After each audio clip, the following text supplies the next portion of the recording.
birthday ate, 16 ka na.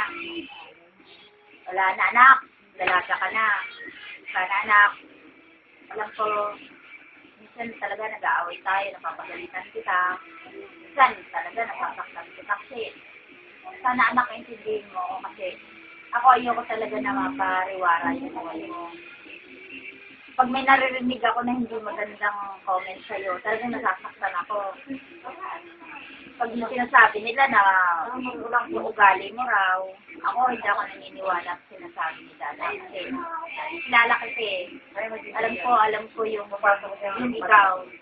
Kaya sana anak, huwag mong baliin yung pagtitiwala ko sa'yo. Kasi mahal na mahal kita, anak, sana lahat ng sinasabi ko, laging matatandaan. Sana anak, sa birthday mo, sana maging masaya ka. Sana, pasensya ka na rin kasi yung mga gusto mo, hindi ko talaga mabigay. Kasi alam mo naman, hindi isa lang ako nagtatrabaho. Sana anak, maintindihan mo. Lagi mo tatandaan, mahal na mahal ka namin. Mahal na mahal kita namin. Tsaka sana, sunod na, mag-aral ka mabuti ha. Kung hindi mo lang alam kung gaano kasama ang loob ko, nung nalaman ko, hindi ko graduate. Hindi ako naiyak. Kasi expected ko talaga, graduate ka. Kasi mother, pwede naman pa muna. Tapos, bigla, hindi ka gumraduate.